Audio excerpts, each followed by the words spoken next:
Hello, everybody, and welcome to Behind the Camera.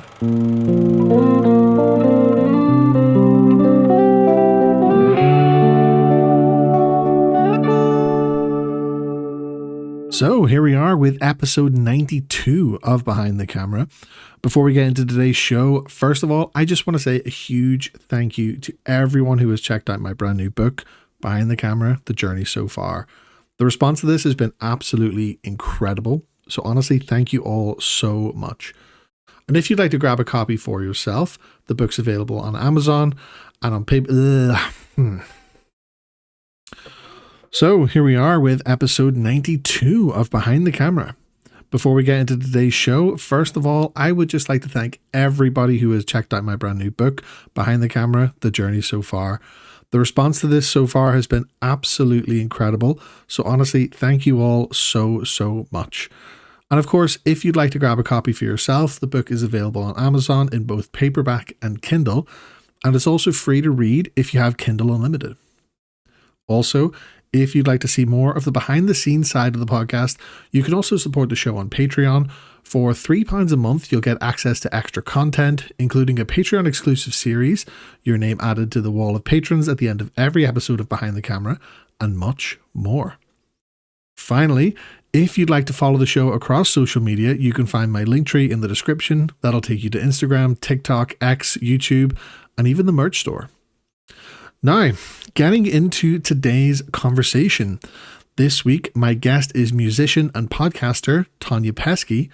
We talk a lot about Tonya's experience in podcasting, particularly her transition between each show that she has done, leading into her current project, How to Tell Someone, which is a storytelling-based podcast where Tonya interviews people she knows about their lives, allowing them to have hard and vulnerable conversations and really bring out the best in people's stories.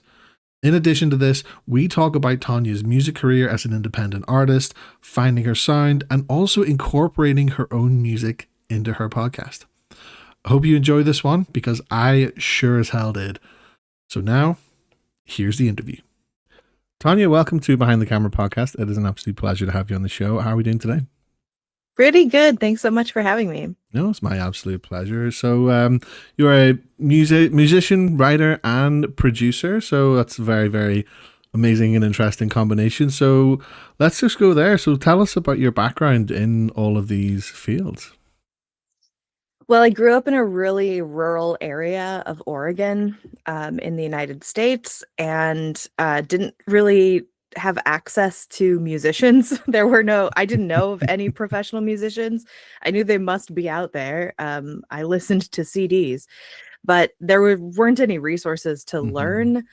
And so I just kind of figured it out for myself and started self-producing music when I was around 17. Wow. And I wish that I still had that sort of like arrogance where I'm like, I can figure it out.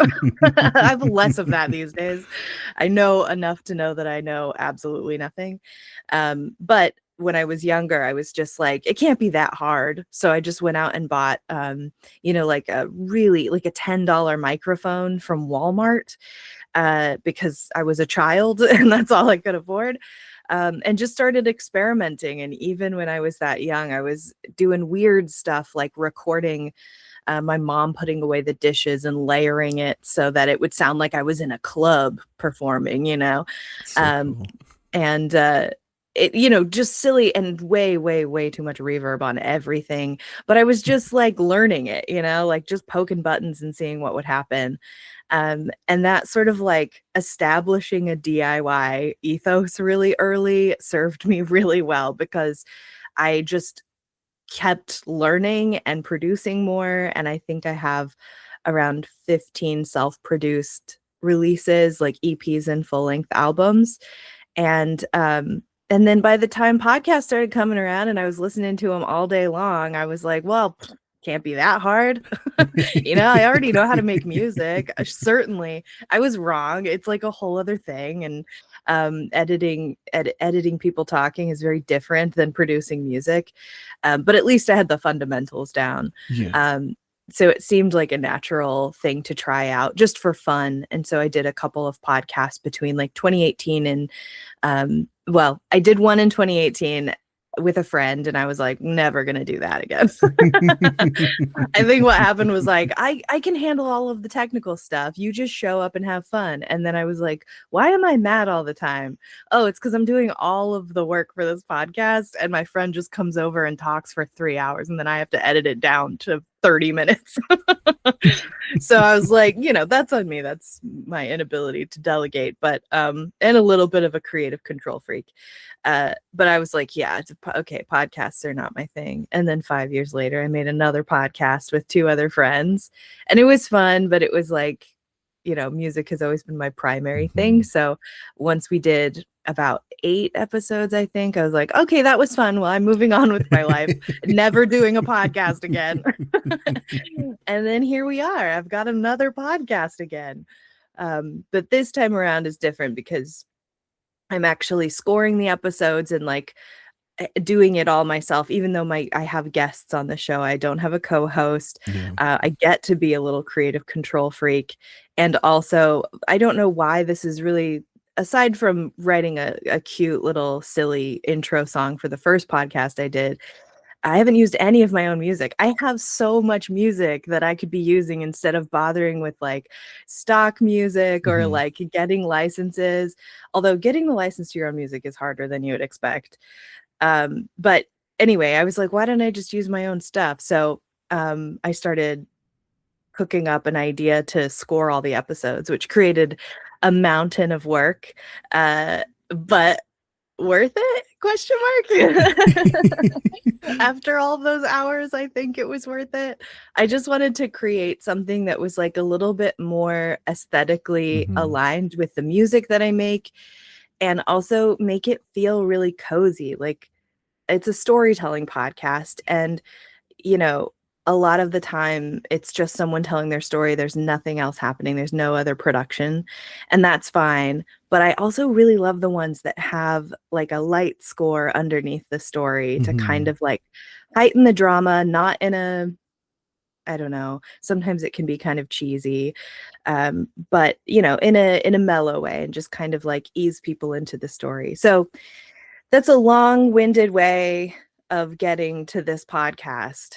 But I think I needed that much. I needed roughly, how old am I? 38 years to have the skill set to make what I made with this new podcast. But like, even at that though, you're not shy of experience with all that, like from starting writing music at 17, going through all that. And it really is the production side of things that I think really kind of helps you learn like what really goes into it, whether it be music, podcast, or anything like that. Because on the topic of music, like I actually did something quite similar whenever I was a lot younger, and it was as like crass as it could possibly be. Like it was literally, I had like an old MacBook at the time, and GarageBand, I would have recorded directly from, like, I essentially would have had excuse me, I would have had like my laptop sitting on top of my guitar amp, and I would have played, and that was the best way to feed the sound in. Yep. And then I would have maybe used like the loops in GarageBand, and it was honestly, it was the worst sounding things you would ever hear. But like, it's exactly what you're saying. It's that kind of,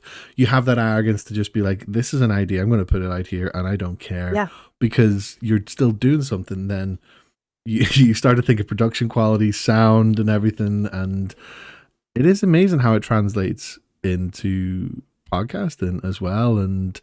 But like, you said as well, like your first podcast was like, never doing that again. Second podcast, never doing that again. Do you think that you just needed the right idea, or was it just a matter of you had to be the one in control? You had to be the one who had, full creative control over what it was you were talking about? I like really criticize myself for being a control freak. That is a small part of it, for sure. I'm like, I can't lie about that.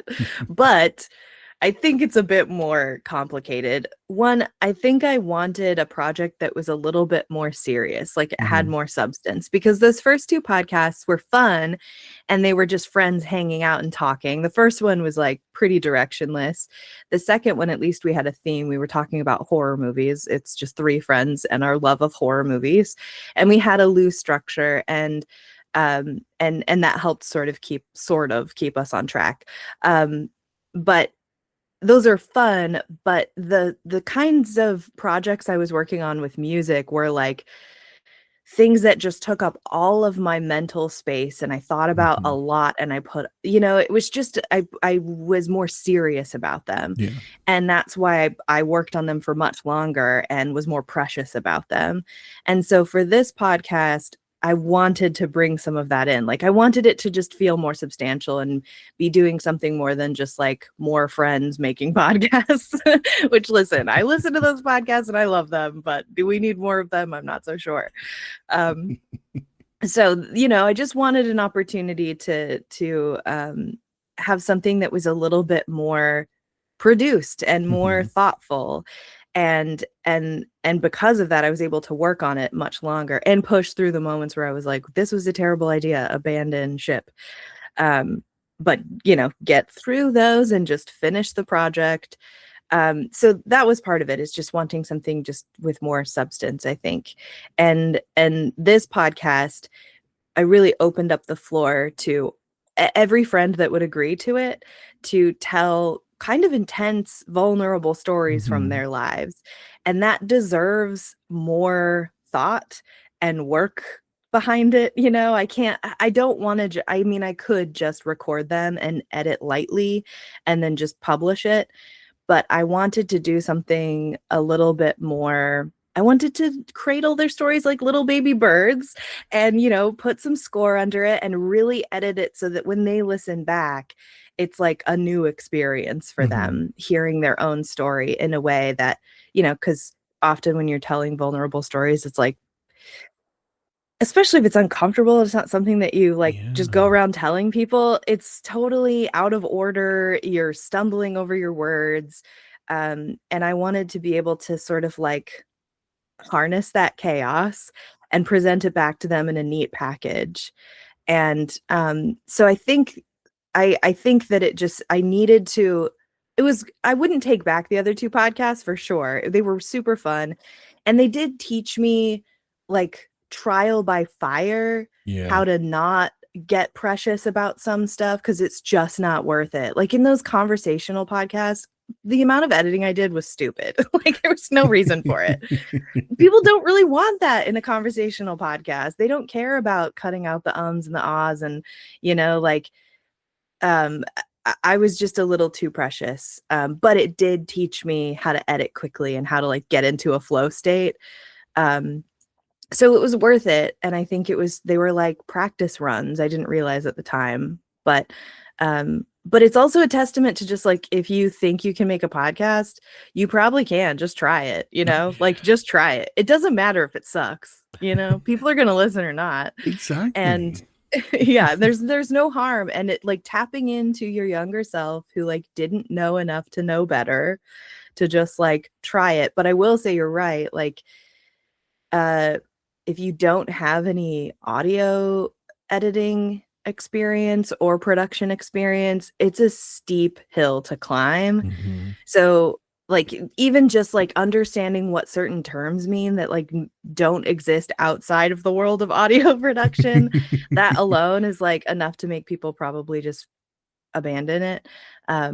So I think I needed that time to like know how to make a podcast, and then I could have a bigger idea Yeah. that's more complicated. I don't think I could have gone straight to this idea. I needed to have a couple of dumb podcasts out there. But it's so true, because do you look back at your, whether it be an old podcast or your very earlier episodes of whatever you do, and like I know for certain, I go back and listen to the very first few episodes of mine, and I'm like, my God, there was no, and this was only like 2 years ago at this point. Like I just was incredibly like lazy about it, as well as kind of not wanting to sort of face the whole production side of it. But now I love it. And I think that I think there is that sort of creative aspect of it where you're very much like, well, I get to do this, I get to add in this, and like add like yourself, add a music into a podcast, like whether it be your opening theme, closing theme, whatever it may be. It's amazing.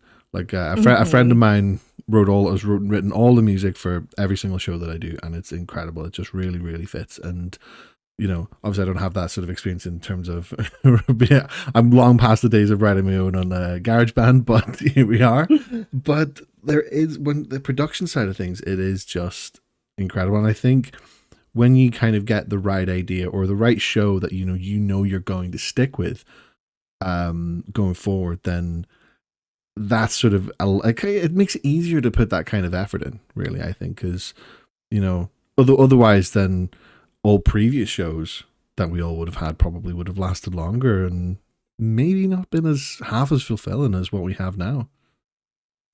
Yeah, there's a fine line between what's comfortable and sustainable, Mm, but also gives you enough of a challenge to yeah. make you want to keep doing it and keep getting better at it. And I think, well, I will just say this project is not intended to go on into infinity. I always meant it to be a capsule project. That's Okay. another thing I had to learn is like, I'm just not someone who can pick a medium and stick to it. I've got to bounce back and forth because I get burned out. I'll work on Yeah. an album for a whole year because I've got a day job. So it takes me a long time to finish creative projects. And that I had to adjust to because I started to feel bad, like I'm not producing enough. And I'm like, well, I'm an adult now with a Mm-hmm. job. I can't just make an album in a week. Um, and yeah, so working on it for a really long time, by the time I'm finished with an album, I'm like, I want to do something totally, totally different. And that's why I keep coming back to podcasts every few years because I get kind of burned out on music. But then when I'm done with it, I'm already thinking about music projects and I'm not even totally done with this podcast project. So I think like embracing that part of me is important. I would also say like learning about the things. I always considered myself a non-technical person, which is insane looking back. Like if I just looked at my life on paper, I'm like, well, you've been self-producing music. You can't claim to not know anything about the tech that you're using. But I think it's just like an imposter syndrome thing Mm-hmm. of like, I don't know enough to be an expert, so therefore I'm not a technical person. But the reality is like I've avoided mastering my own music forever. I've always hired someone else to do it. That's where I draw the line. I'm not interested in mastering. Don't even want to know how it works.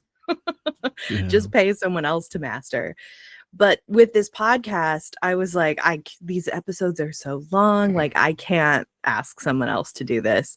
So I just had to learn it. Like this is a very recent development for me of learning how to master my podcast so it sounds really good. The volume is like standardized. There are, I'm being more precious about that part. And I want it to sound really good. Like I want people to listen to it because of the content, but also because it sounds good. Like it's hard to do actually. It's Yeah. hard to make a podcast sound really good.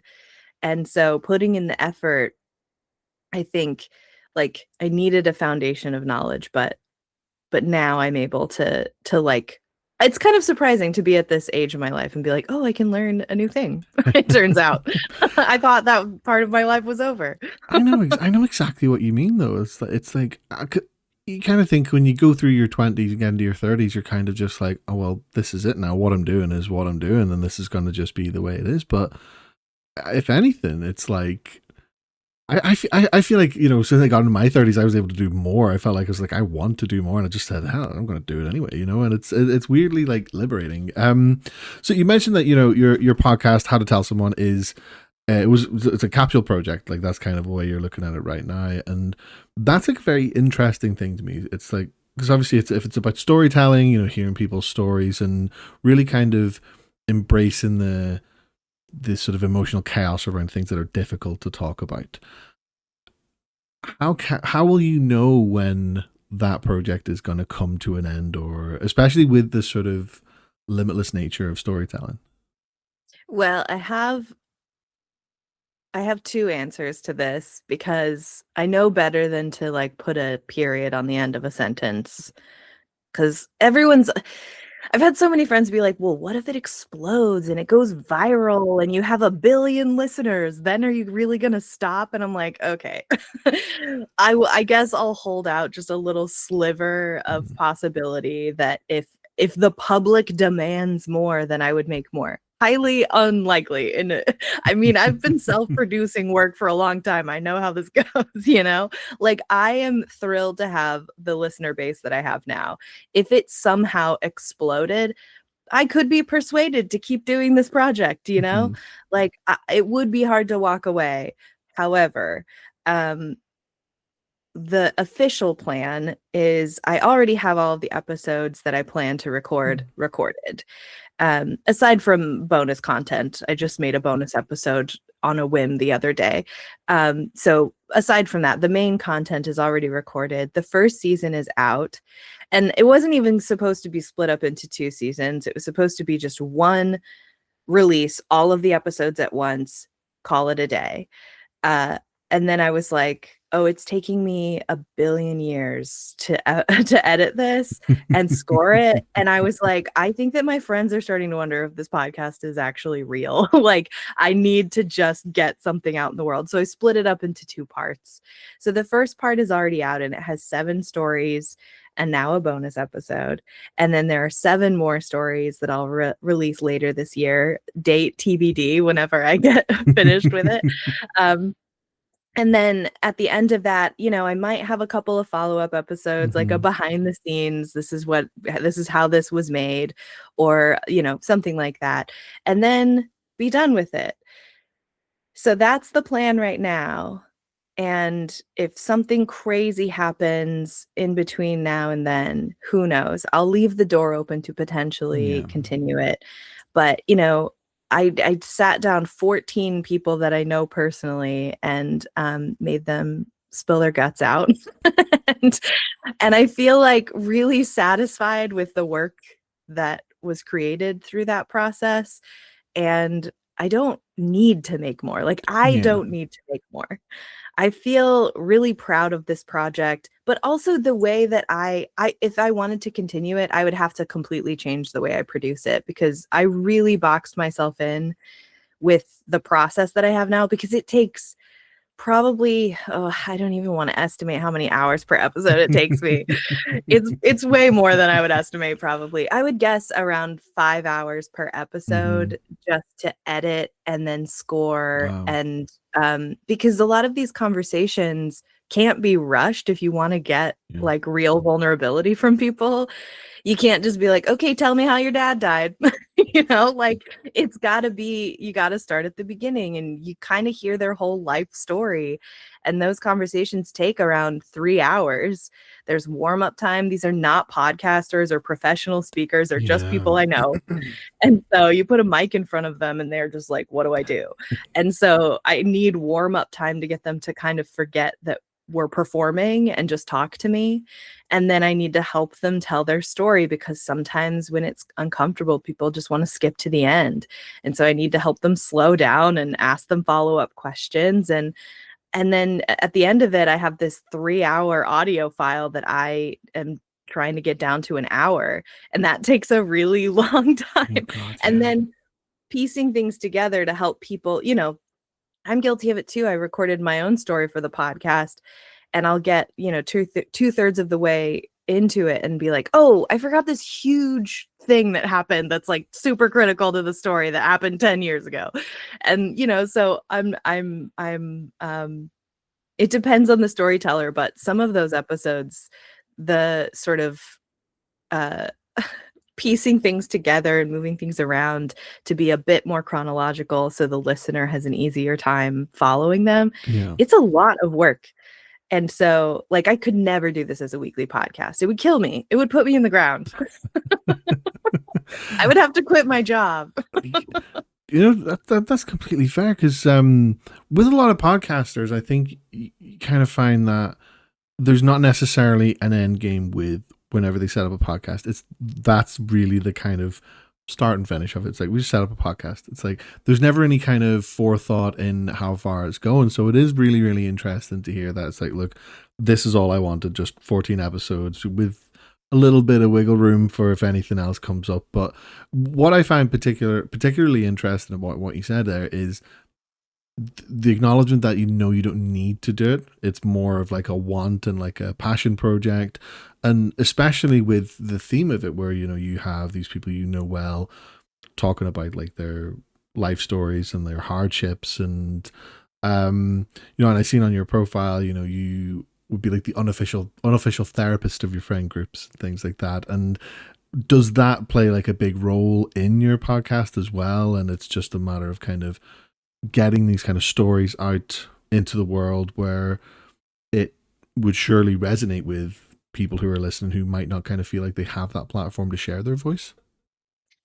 I mean, that's how it started. I was talking with a friend, and she said something like, "Oh, you have so many stories. You never run out of cool stories or interesting stories." She's like, "I want to get back into writing, but I don't really have anything interesting to talk about." And I was like, "That certainly cannot be true. There's not a person on the planet that doesn't have an interesting story. It's just they don't know how to tell an interesting story." 100%. And so, um, even if you didn't experience anything ever in your life, that in itself is interesting. Oh And I would yeah. love to hear about why you haven't experienced anything in life. Um, and I reminded her, I was like, well, what about this story that you told me? That would be such a good like personal essay.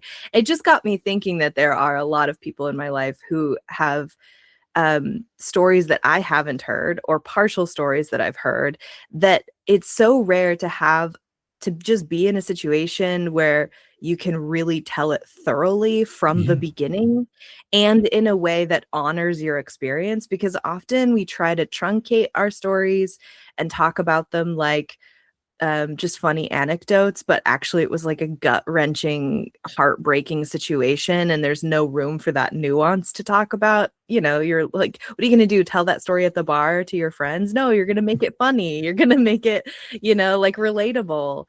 And there's value in that too, of course, but even in therapy, there's not even enough time typically to Oh really no. tell a story in full. You've 100%. got to like give the highlights. And so that's why these conversations take so long. And I really brought them through the process, like not just the recording. I sent them a worksheet that was optional. I'm not assigning people homework.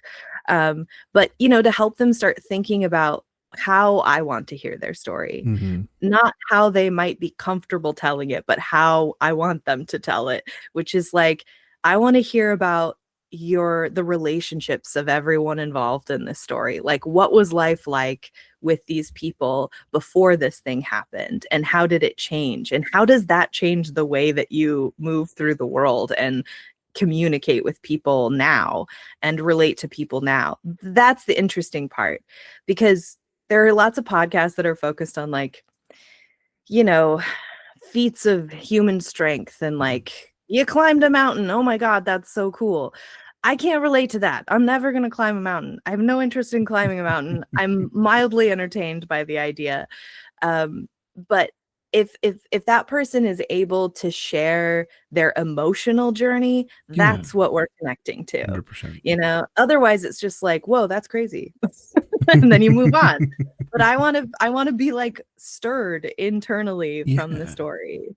Absolutely. Yeah, 100%. Like when you hear a story from somebody, I think this kind of shows the difference between people who are used to being on podcasts versus people who have never been on a podcast but also never really kind of shared their story. And when it comes to podcasters, they know or are able to gauge how much detail in different lengths of time that's going to get the story across, and it's fully nuanced. It's not really kind of it's in as much or as little detail as needs be, but not really skipping anything. But then if you've never told your story before, you're not going to know where to begin. Excuse me. Like, you're not going to know where to begin for a start. And I mean, like, I think I kind of had this problem when I started guesting on podcasts, and it was like, I'd been on the opposite side of it for so long, and I was like, well, okay, how much detail do I need to go in? And you find yourself sitting there, and like you look at the time, and like 20 minutes have passed, and the host hasn't said a word, and you're kind of thinking as a guy, it's like, oh my god, am I going into too much detail? And it's like those are the moments when you as a host, you're like, keep going, please. This is, if you've been able to talk for 20 minutes straight, keep going because then you're getting your story out. And it's amazing the sorts of things that you think you alluded to this as well, like the things that you kind of forget to include that might be critical to the story. You just get into that kind of flow of the story, and it becomes a point where it's no longer like a happy, sad, or funny story, whatever it may be. It's just enthralling to listen to. And like I mean, I'm fully with you on this. I think like every single person in the world has a story, even if they don't have a story. They have a story because that is the story, Exactly.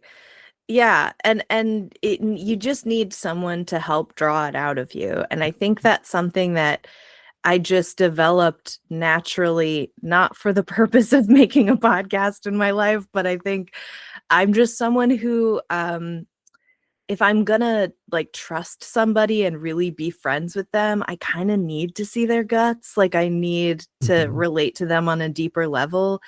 And and through this podcast I got to deepen my friendships with a lot of folks that like, I don't know on that level, like we're not relating emotionally yet. Mhm. And getting to hear their stories and hear about how they grew up and how that affects them today and all of that stuff, I find it's just so juicy. I love hearing it. I love helping people tell those stories.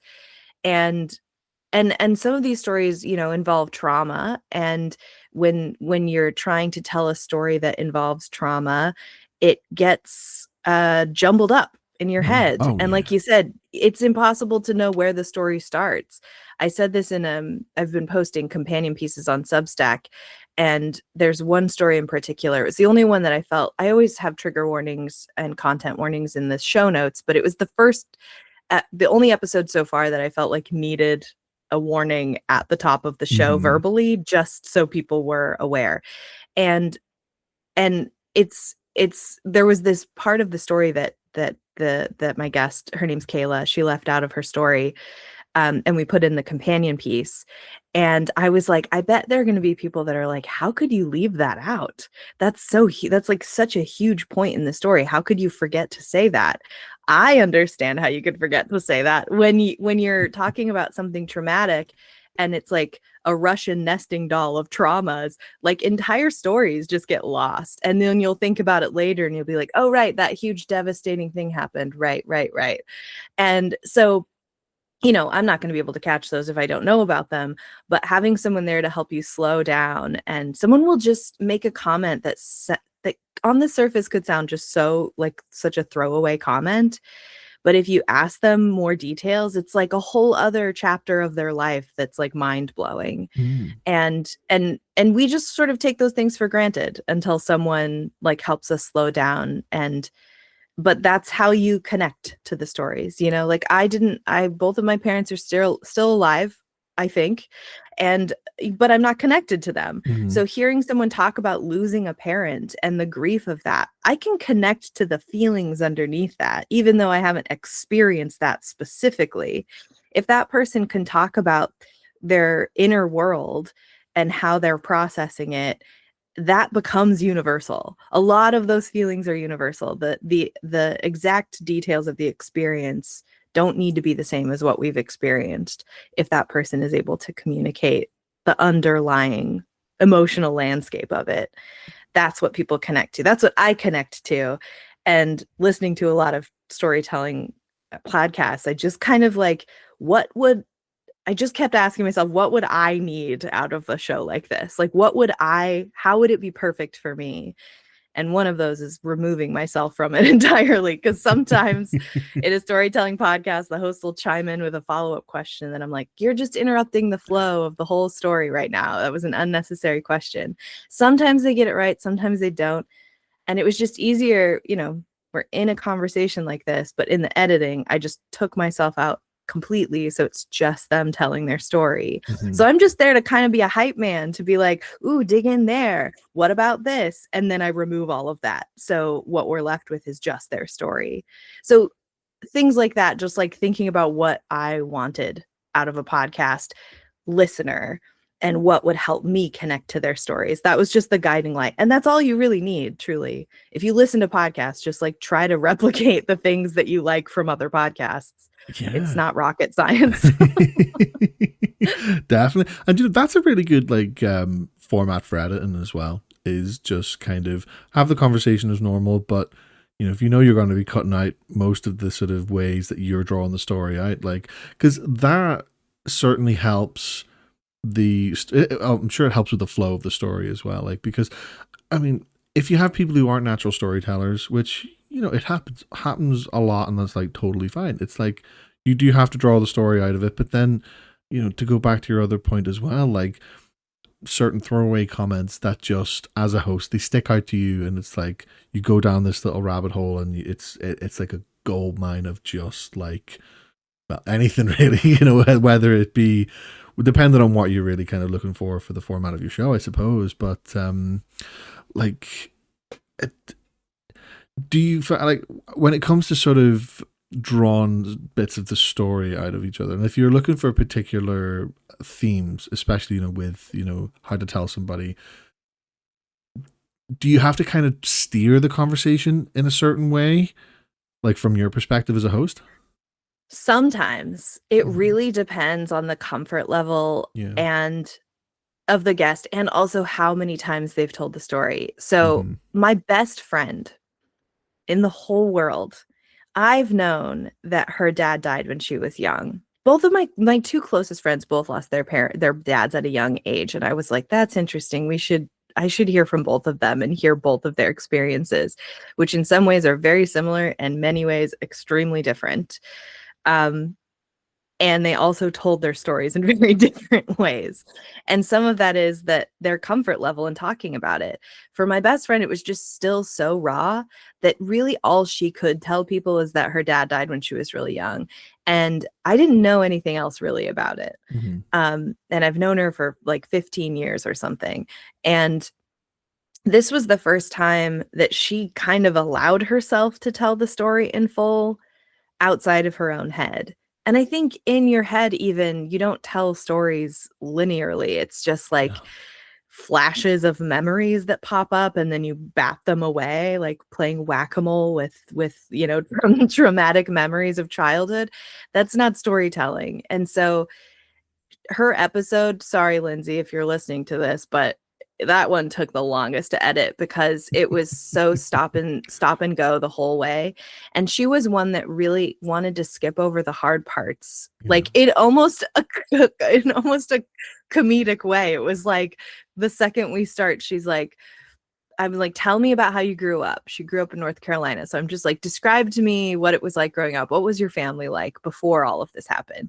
And she gets about 2 sentences in, and then she's like, and then my dad died and everything was ruined. And I'm like, okay, well, we've got another 2 hours to talk. So let's slow that down.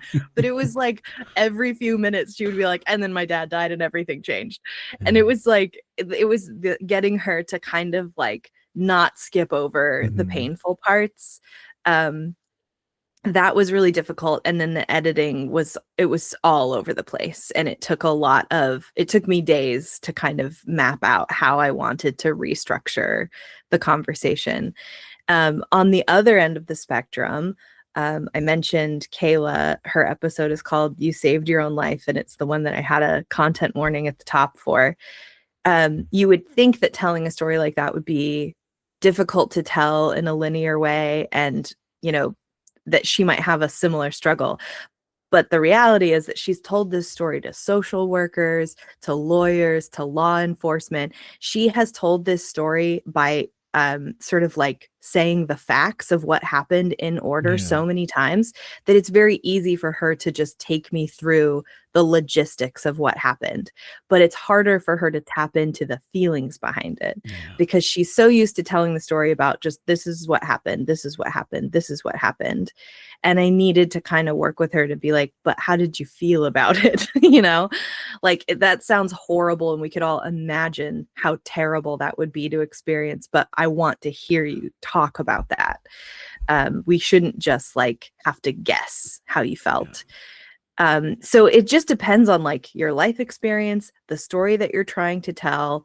And then also, if, yeah, having someone there to be like, whoa, hold up. That's a huge thing that we didn't talk at all about how you felt. um, and so it was all over the place. Every episode was different. And that's why you have to be such a good active listener, Yeah. because you can't just assume that they've got it. You can't just like hit record when someone's telling a really deeply personal story like that. You really have to be you have to be kind of eagle-eyed and find those opportunities to dig in a little deeper and help them slow down. Because if I just let them tell the story without any interruption, like if it was recorded the way that it sounds like it was recorded without me intervening at all, who knows what we would end up with? We would have 5-minute episodes and 5-hour episodes, because some people really don't want to get into it. And then there are others like me who don't know exactly how much detail to get into. And I'm like, well, you have to know this to know this, and you have to know this to know this. And that's often not true. But I just don't know how to um, I don't know how to edit myself in real time. Mm-hmm. And a lot of people don't. And then there are some that do too much editing in real time. So, that's why doing this on a weekly basis. Also, I can't imagine doing this with strangers. I commend those podcasters who are facilitating these conversations with strangers. These are people that I know. So, and they know me, and it's faster. It's easier to get into the vulnerable stuff when you already know somebody. Mm-hmm. Um, so that's another reason why, I'll run out of friends eventually. I can't just keep this going forever if I'm only going to interview people I know. I only know so many people. Yeah. Well, I can't tell you from firsthand experience, interviewing strangers is, I think it's easier than interviewing people but I think it depends on the context. When it comes to, Sure. like if I think with what you do with how to tell someone, them on a particular level, there's that sort of you know them well enough to be able to sort of ask these probing questions that you might feel uncomfortable asking a particular stranger. But then obviously on the other side of that, you have if like let's say you put like an open call to action for guests and it was strangers coming on, but they knew exactly what they were in for. It's a whole other different thing, I suppose, at the same time. But it kind of just shows the layers of storytelling and what it really means, I think, and if you could really define it, because there's so many different ways of it, because you have people laying out the facts like you just said, with your friend who's told her story so many times, but ultimately I think when it comes to storytelling, you need that emotional connection, especially when it is a true to life event that has happened or a series of events that's happened, because like to go back to your point as well. If someone said to you like they climbed a mountain, you'd just be like, "Yeah, cool. That's Good great. job, Well buddy. done." But I can't resonate with that on an emotional level, and that's where it's important, because if someone's able to tap into their emotions and share that, then that kind of makes any story in some way relatable, even if like the base of the story is something that is so completely irrelevant to anything you would do in your life. It's just there is that emotional connection, and like I mean, I couldn't stress how important it is, and I think it makes for it gives that sort of relatability that listeners need as well. And if a listener is listening to, if someone wants to listen to a storytelling based podcast, they need to get something out of it, not just a, oh yeah, I did that too. But, because Right. again, that's just kind of like, okay, cool. But if someone's really talking about the hardest time of their life, you have people listening being like, wow, like that's either gives them maybe a sense of perspective that they didn't know they had, or that they feel like they're the one in this story. And it's Yeah, so it really just it shows the layers of storytelling and how, like, to go back as well, you have to just bring that out of people sometimes, and sometimes not everybody has that kind of openness in terms of, like, do you think that there's an element of people just not really being in touch with their emotions on a general level, or is it like a willingness to be open, or even just people just generally aren't? I think that just by agreeing to participate, and in some cases, I sent a little like pre-survey to everyone to ask, like, do you already have a story in mind? Do you want some help finding a story? And it was like a 50-50 split. I was really surprised of the people that were like, yeah, I'll participate. Don't know what I'm going to talk about, but happy to do it.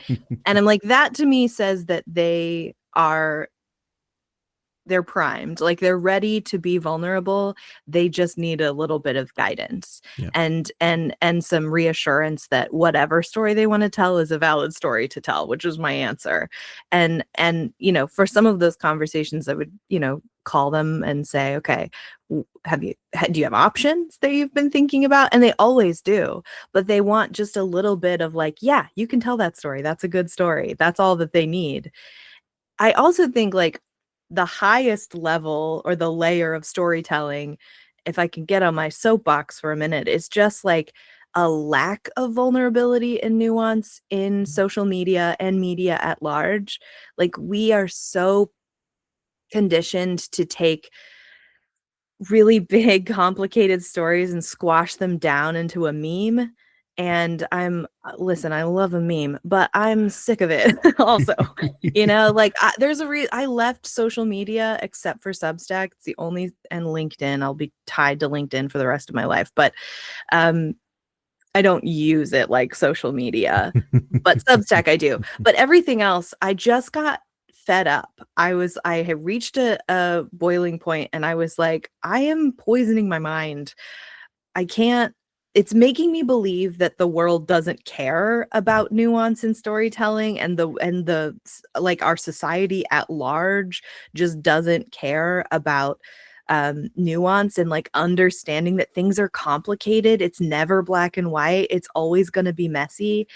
And I was like, I can't, I don't want to believe that that's how people actually feel, because I don't think that that's true. That's how we show up online.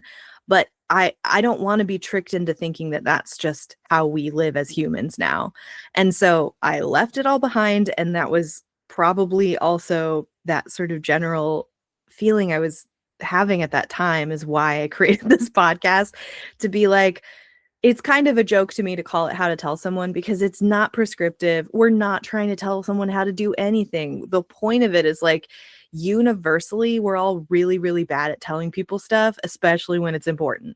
Oh Like, yeah. especially when it's most important to communicate is when we're the worst at it. And that is like across the board, unless you're a certified therapist. And even then, I'm sure your home life is a different story than what you're doing in your office.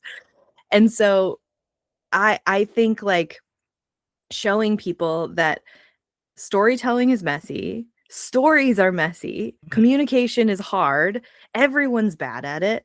Like hearing different perspectives from people who've lost parents and how that was communicated to them and how they were and were not supported after.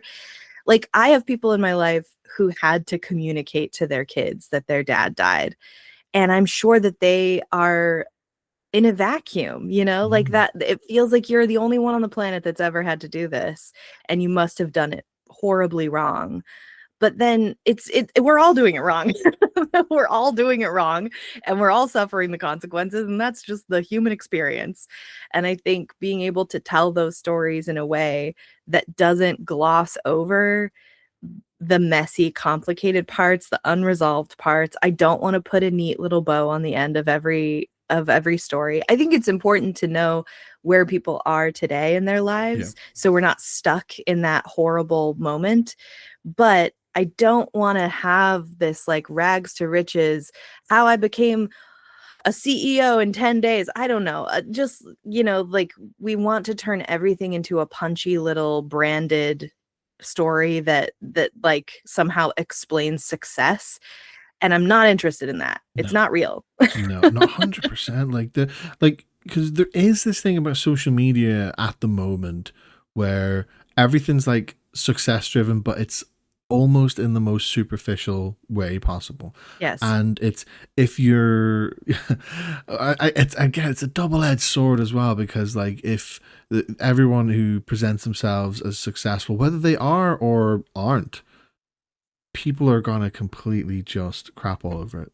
And it's just, it can be just an absolute cesspit. And there's these like social barricades, I think, with how people communicate, and people are so quick to bring other people down. And like, if you, and you know, the most important, like, if you can't get a story down to a few seconds, you've lost the attention of somebody, which at the end of the day is their problem, because they're the Right. ones missing out, right? But That's not your audience. Yeah. exactly that 100%. And you know, like I can give you a very brief example, but I put up a YouTube video recently, and I put a trailer of that on TikTok, and it did relatively well. It's probably the best video I've ever put out on TikTok, which isn't really saying much, but it, it was, but it got a lot of traction anyway. And there was a lot of people posting like sarcastic comments under it, and you know, somebody just said something really snarky, and I was just kind of like ignoring most of them. But then this particular one, can't remember what it was, and I was like, well, watch the video if you want to get the full context. And now, I this did make me laugh, the response. It just said nah, and I was like, okay, fine. It just was like, you know. The fact that they took the time to say that is so funny to me. Exactly, like literally, it was just like they took issue with a 15 to 20 second trailer for a 6 minute for a 6 minute like documentary video. And it was just like, well, watch it. That's like, no. It's like, well, all right, okay, fine. That's social media for you. And I kind of Yeah. think, you know, but that's the sort of thing what I love about like podcasts and storytelling, is the fact that it's like, you know, as sad as this sounds, it's like a love letter to long form content, which seems to have like kind of, Yeah. it's making a slow comeback, but a comeback that it shouldn't have had to have made in the first place. Yeah, I feel the same way. And when I listen to storytelling podcasts, there's like a spectrum. There's the super curated stories that you get like on The Moth, where you've got professionals coaching you, and it's got really like you know, specific beats, and you've got this poignant ending, and it's all so curated. I love those stories, but those are for people that are really trying to be storytellers, Mm-hmm. like professional storytellers. But then there are the ones that is just like people talking about their lives, and you get to kind of see behind the curtain and feel more connected to humanity, because you're getting to experience other people's lives in the messy, complicated way that Yeah. you don't get access to on social media, or even just in your life, you know, like just with friends. How often do you get to hear really like what is going on in there? Oh, That's what 100%. I'm really interested in. And it's just impossible to get that on social media.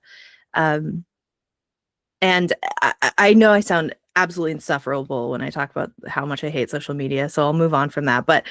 Um, but I think like that's the thing about storytelling and podcasting generally, is like there are actually no rules. You can tell a super curated version of your story that's punchy and, you know, could be a keynote, and then you could tell the long story Yeah. that, you know, there you're speaking to different audiences, and as long as you are clear about who your audience is. And I'm trying to create a show that I'm the audience for Yeah. also. Oh yeah, for And sure. so and there's no, you know, like there's nothing wrong with doing the short punchy version, the sort of like how to be successful version. um but be clear about your audience, you know, Yeah. and that's not my audience right now. And I do feel like, I don't know, uh, working on this project, I've said this over and over, but it felt like I was on psychedelics the whole time, because I was just like, I love my friends. I love my life. I'm so full of gratitude. Everyone's beautiful. And like, I got so much out of making this podcast. You know, I'm not trying to like feed my brand. I'm not trying to, you know, build something bigger. I'm just trying to create this thing and getting to live in it. And even though I truly was like in tears, it was so much work. And some of that is, I mean, all of it truly is my fault. But I think even just scoring the episodes, like I did live scoring. So after I finished editing the story, I would go back, plug in my MIDI keyboard, figure out like what kind of vibe I want for the story, and then listen back. So I get to spend so much time with these stories because going through the editing process is mind numbing, and you like words don't even make sense anymore. You're just like listening for sounds and looking at waveforms, and it's like you kind of lose touch with the overall story. Then I get to go back to it and listen to it, and I have to listen so carefully because I'm live scoring. So I'm playing along to the finished story after it's edited and scoring as they're talking. So I get to, and then I'm hearing the story. And it's another great way to like do a last pass at editing to see if you messed anything up because I'm listening back through with a new perspective. All of that work is like very anti short form media. It's just not possible to do all of that work. And I love that there's still space for that and that people are still listening. And I'm thrilled with how many people are listening. I'm shocked.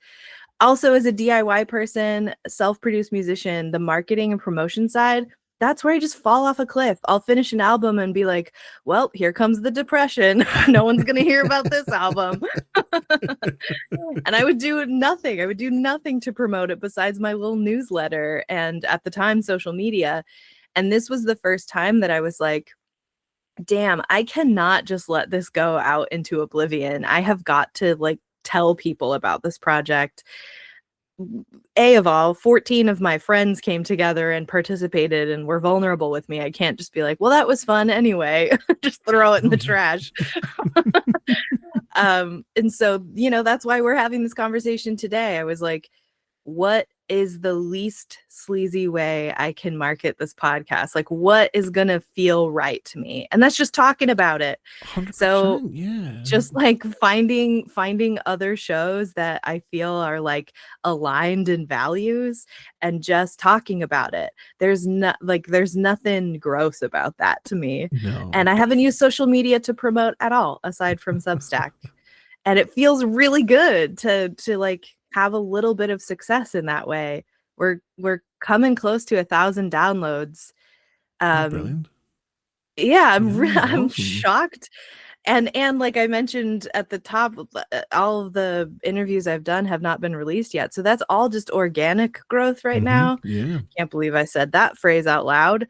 But it's true though. But it's true. yeah, it's really nice. And I get to, share that success with the people that participated and show them like people are really listening to your stories, like demonstrably, measurably, they're listening and they're hearing your stories. Definitely, yeah. And I think as well, like, when it comes to like podcasting versus social media, like, I mean, like myself, a lot of other people promote on social media, and it is like screaming into the void. A lot of the time, it is like screaming into the void because you have to condense things down to a few seconds to really get people's attention for them to determine whether they're going to listen to the full thing, which 99% of the time they're not going to, because you're interrupting their doom scroll for start, and they'd have to navigate out of the app. Exactly, yeah, exactly, which is designed to keep them there for sure. And like, don't get me wrong, I do like social media. Like, I also like a meme here and there, but social media is, you're only going to really find very few like-minded people who are going to be there and part of your sort of organic growth. I know it is a disgusting term to use, I know, but the organic side of things. But but that's the thing, and that's to go back to your point as well about going on other podcasts, talking about your show to other podcasts. Like, that's about as like-minded as it gets, and especially when it comes to the likes of yourself, me, storytelling podcasts.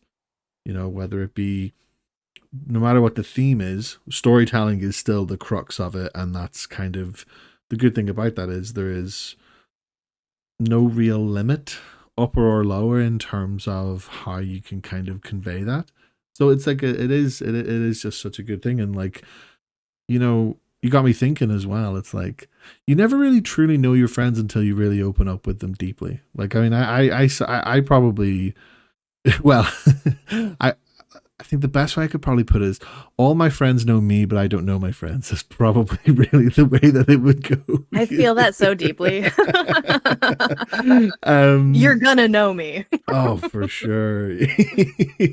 So, you talked about there about scoring your own episodes, which is incredible, and your music that's well, not a capsule project. So I don't think of the best way to put it in reverse, but that's the sort of thing that you're going to continue on. And you release music under the name Hexteria, correct?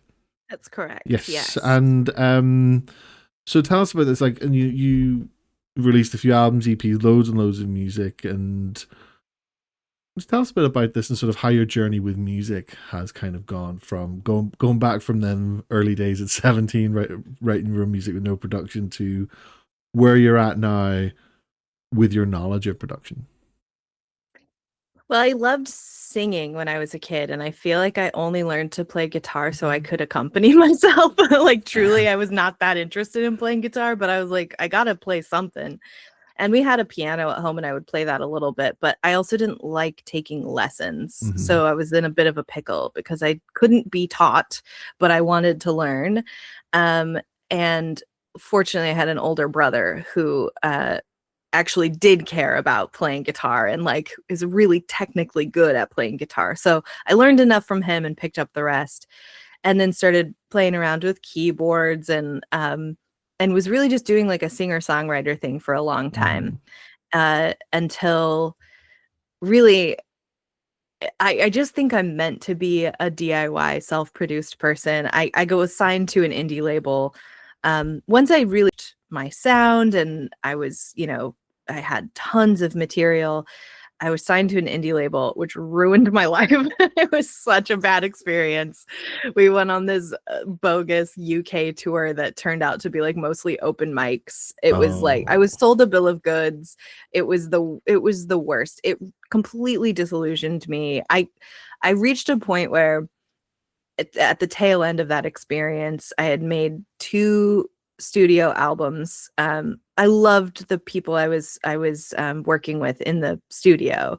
It was just the label owner that I think he just truly just inherited a bunch of money when his dad died Mm. and was like, I like music. I'll start a label, with no experience or understanding of how to do that. But it did get me in touch with some really great people that helped me make those albums. Um, but unfortunately it just burned me out. And I remember standing on stage. I had a like a month-long residency at a venue in Portland, and I was standing on stage, and like there's a table of my friends that came to see it, and they're all talking through my set, just like not listening at all, and they're right in front of the stage. It was that, and just like sort of feeling like, what am I doing here? What's the point of any of this? I just reached a low point, and I started crying on stage in the middle of a song. Had to like leave the stage entirely, and I was like, I think I'm done with music. Like, I think I'm Mm. just done. It just buried me. And I took about 3 years off and didn't really do anything. And then at the end of the 3 years, I was like, what if I just bought an electric guitar? Maybe that would fix everything. So I did, and started play. I was like, maybe I just need to completely change my genre. Like, just do something totally different so I can like shed that part of my life off and kind of start fresh. And so it started with an electric guitar, and I started tapping into, like the experimental stuff when I was younger that I was really into before things got a little too polished. Like, I'm going to take this cello bow and use it on my guitar and see what that does. And that sounded awesome. So then I just started getting a little more experimental, um and then I was like, I had this old, I still use it. It's behind me. It's this old Yamaha keyboard that's truly meant for like children to learn how to play piano. But it's got so much cool stuff on it if you really dig. um, and I was like starting to play around with kind of like synth pop Mm-hmm. style stuff. And that's kind of how Hexteria was born. I was like, I'm gonna rebrand. I'm gonna have a completely new name. And similar to this podcast, I was like, this is just gonna be like a one-time project. I'm gonna like release one thing. And I always tell myself that, I think just to like lower the stakes, to be like, this is just a throwaway thing that I'm gonna try. And then it works. And I'm like, okay, I'll keep doing it. But yeah, I just decided I'm just gonna write a totally different way than I used to, and step into a genre that I really love and listen to, but has always felt out of reach. Like, I don't know how to produce synth pop. I don't know how to write that kind of music. And you just have to try. Like, truly, you just have to like just try to do it. And then I don't really know what my genre is, to be honest. It's someone once called it experimental pop, and I like instantly was offended, and I had to like take a step back and be like, well, I've described my process as experimental. Why am I so upset about this? There's some, baggage around the term experimental music. To me, that's like another way of saying it's bad. But I had to be like, no, they're actually right. I'm doing a lot of weird stuff here. That's fair. Anyway, and created an EP, and it's pretty lo-fi. I was still figuring out how to produce that kind of music. I was just like keyboard, vocals, and guitar before, which is very straightforward. And this is a whole other ball game, mixing, analog equipment with digital equipment and somehow making it blend. That was difficult. But just kept chugging away at it, and and getting more and more sort of like into my internal ethos and like backstory. And the last album that I did was a concept album that took me a whole year, and it has a companion book that goes along with it. I just decided, like, I don't have any rules. I'm just going to do whatever the hell I want. I'm going to try all kinds of weird stuff. And it's wild. If I think about this sometimes, like if I played the last album that I made for myself when I was like 14 and listening to Bjork in my room like a little weirdo, I would be like, you did it. Because when I would listen to Bjork really young, I would be like, how? This is like magic. How does someone make something like this? Yeah. Like, you can't parse it. It's just like beeps and boops and weird noises. I'm like, how do you even do that? And then, I'm like, oh, here I am today making weird little experimental digital music. And but it's like really intense work that kind of sucks up all of my energy, which is why I like to break it up with writing and podcasting, just to sort of like give myself some breathing room. And ultimately makes me a better musician, because when you take a break, you get more perspective. And then every time I come back to it, it's like I can see the progression just in quality of production, but also in my songwriting ability in between each release. I'm like, oh yeah, I did some development in between there, didn't I? And this podcast is truly, I think, going to inform the next musical project that I do, because of how I've been, like, I've never used a MIDI keyboard until this project. Oh, wow. And now I like can't wait to do more with the MIDI keyboard. I've been, even though it sounds a lot like mostly electronic, it is really sort of like scrappy DIY analog stuff that I just sort of make sound like it's more digital than it really is. And now I'm actually stepping into the future. That's amazing, though. And I love the link of storytelling that you've had with your podcast, and how like that's helped you develop as a musician to sort of continue your story with Hexteria and what you're planning to do in the future. And like, do you feel like then in the future that could then kind of come full circle again, and there might be another podcast, and then that might help further along, and it just kind of keeps going? Do you know, who knows? Probably. I mean, every podcast they say I'm never going to make another podcast. Although I haven't gotten to that point yet with this project. I do feel like I've hit my stride in terms of like sort of the tone of what I want to bring to podcasting, you know? Yeah. And before I was sort of following a formula of what I'd heard in other podcasts. And now I'm sort of piecing it together, like smaller elements of things that I like and putting them together to make something that feels like it lives in its own world. And that's what I love to do, is to make music and other kinds of art that feels like it's in its own little world. That's cozy. I like stepping into other people's worlds. And so yeah, I could see these two things feeding each other forever until I'm dead.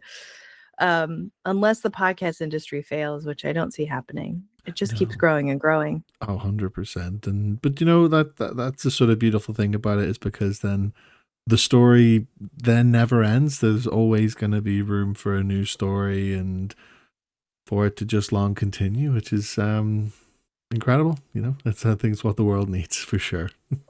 Yeah, I think knowing myself, no matter what I'm doing in life, my career completely changes, whatever. I'll be doing some weird little creative project on the side.